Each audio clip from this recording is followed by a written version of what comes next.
भाभी मेरी माँ के साथ ऐसा कैसे कर सकती हैं? अगर उनकी अपनी माँ होती तो क्या यही बात वो अपनी माँ के लिए भी कहती? प्रज्ञा अपने पति कार्तिक से बोल रही थी। प्रज्ञा के भैया रवि को जॉब का बहुत अच्छा ऑफर मुंबई से आया था।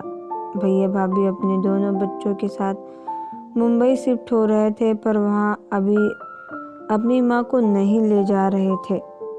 एक तो सिर्फ 2 कमरे का फ्लैट और दूसरी तरफ इतनी महंगाई।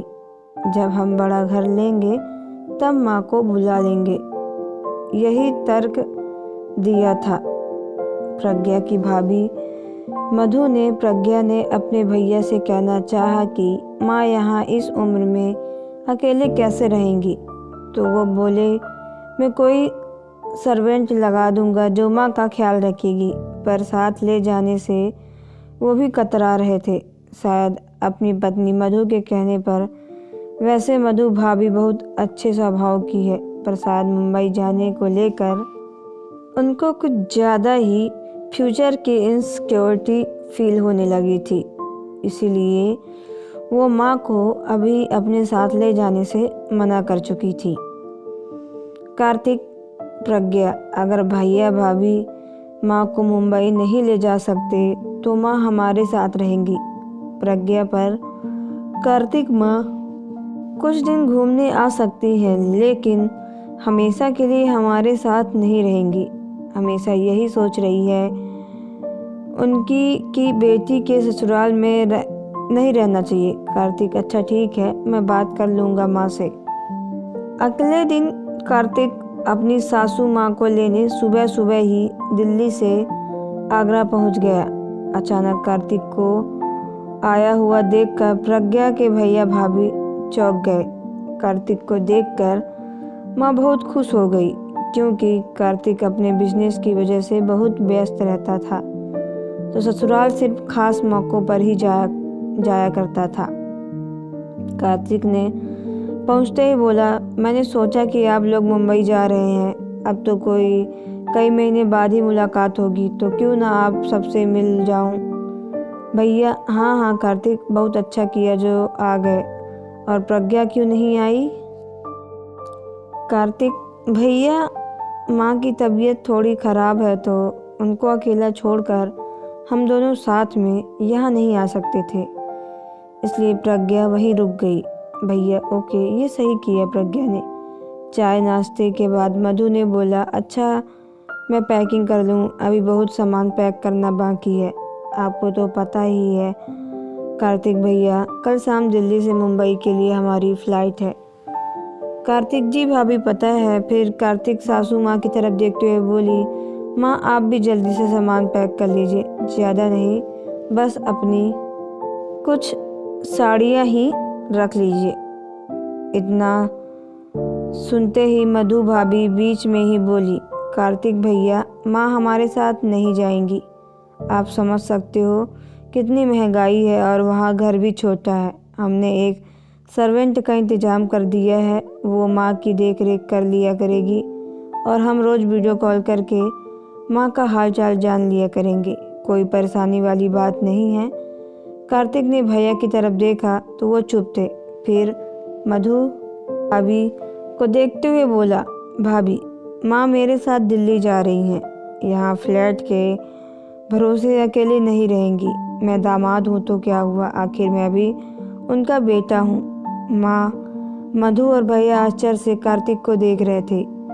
मधु, ओह कार्तिक भैया, आपको रवि भैया तो सोच के परेशान हो रहे थे कि माँ अकेले कैसे रहेंगी, पर आपने तो हमारे सिर का बोझ कम कर दिया। ये अच्छा है कि माँ आप दोनों के साथ ही रह लें, बिना वजह सर्वेंट का खर्चा भी तो बचेगा। कार्तिक, माँ जल्दी करिए, शाम को ऑफिस में मेरी एक मीटिंग है, तो मुझे जल्दी ही दिल्ली पहुँचना है। माँ ने बिना कुछ बोले जल्दी से सूटकेस में कुछ साड़ियाँ रखी और कार्तिक के साथ कार में बैठ गई। कार्तिक ने माँ की आंखों में दर्द के आंसू देख लिए थे। कार में बैठने से पहले कार्तिक ने भैया भाभी के पैर छुए और भैया एवं भाभी की तरफ देखकर बोला, भैया वो माँ है, और माँ कभी बोझ नहीं होती। माँ एक कमरे में रह कर अपने चाय बच्चे पाल लेती हैं। चाहे कितनी ही महंगाई क्यों ना हो, कर होने और महंगाई का रोना रोते हैं। और भाभी बस इतना ज़रूर सोचिएगा कि अगर ये आपकी माँ होती तब भी क्या आपकी सोच यही होती? क्यों लड़कियां बेटी बनकर माँ के लिए एक अलग सोच रखती हैं और बहू बनकर माँ के लिए दूसरी सोच रखती हैं? छोटा हूँ, आप सबको बुरा मत मानिएगा मेरी बात का, पर कहे बिना रह भी नहीं सकता। अगर प्रज्ञा मेरी माँ को अपनी माँ के जैसे प्यार का और सम्मान ना देती तो आज मैं यहाँ सासू माँ को लेने नहीं आता। मैंने सोचा कि जब मेरी पत्नी मेरी माँ को अपनी माँ मानकर सेवा कर रही है तो मेरा भी फर्ज है कि मैं उसकी माँ को अपनी माँ के जैसे प्यार और सम्मान दूँ और एक बेटा होने का फर्ज निभाऊँ। इतना कहकर कार्तिक गाड़ी में बैठ गया और अपनी सासू माँ को लेकर शाम तक दिल्ली आ गया। यहाँ दिल्ली में प्रज्ञा अपनी माँ को देखकर बहुत खुश हुई। दोनों समधन गले मिले। तब प्रज्ञा की माँ अपने समधन से बोली, बहन जी, कार्तिक जैसा बेटा और दामाद भगवान सबको दे। अगले दिन दोपहर में भैया परिवार सहित प्रज्ञा के घर दिल्ली पहुंच गए, क्योंकि शाम को ही दिल्ली से मुंबई की फ्लाइट थी। तो प्रज्ञा अपने भैया भाभी को देखकर चौंक गई, क्योंकि यहाँ घर आने का उनका कोई प्रोग्राम नहीं था। वो तो आगरा से सीधे एयरपोर्ट जाने वाले थे। प्रज्ञा को देखते ही मधु भाभी बोली, दीदी मुझसे गलती हो गई है और फिर मेरे पति की नहीं मेरी भी माँ है। उन्होंने मेरे पति को पाल पोस के इस काबिल बनाया कि आज वो इस मुकाम पर है तो सिर्फ उनकी वजह से। अगर हम उनका ख्याल नहीं रख सकते तो किसी सर्वेंट के बारे में कैसे सोच सकते हैं कि वो उनका ठीक से ख्याल रखेगा। हमारी सोच गलत थी। वीडियो कॉलिंग से सिर्फ बात होती है और चेहरा दिखता है, परिस्थितियों का पता नहीं चलता। और माँ हमसे किसी बात को क्यों बताएंगी जब हम ही उनको यहाँ अकेला छोड़ गए। आगे रवि भैया ने बात पूरी की, हम चाहे कम ही कमाएं और कम खाएं, पर माँ मेरे साथ ही रहेगी। हम माँ को लेने आए हैं। अपने माँ की भी फ्लाइट की टिकट करा दी है। क्या हुआ अगर वहाँ 2 कमरे हैं, हम मैनेज कर लेंगे। प्रज्ञा, हम दोनों भाई बहन भी माँ के साथ एक कमरे में रहकर बड़े हुए हैं। मधु ने जब महंगाई की बात की थी तब मुझे उसकी बात का विरोध करना चाहिए था, पर मैं ऐसा नहीं कर पाया।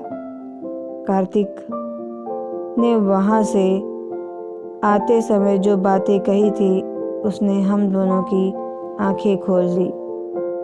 जब मैं बेटा होकर अपनी माँ को सहारा नहीं दे सकता, उनसे अच्छे से बात नहीं कर सकता, प्यार और सम्मान नहीं दे सकता, तो मैं अपनी माँ पत्नी था किसी और के क्या उम्मीद करूं।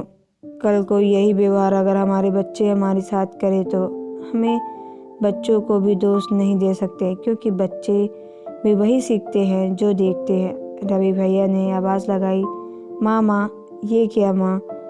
सूटकेस के लिए तैयार थी। उनको तो अपने पोते पोती के साथ जो रहना था। माँ की आंखों में खुशी की चमक साफ दिख रही थी। दोनों बच्चे अपनी दादी का हाथ पकड़े हुए थे और खुशी से चहक रहे थे। पापा दादी हम दोनों के कमरे में रहेंगी, हम मैनेज कर लेंगे। बच्चे की बातें सुनकर सब हंसने लगे। फ्लाइट का समय हो रहा था।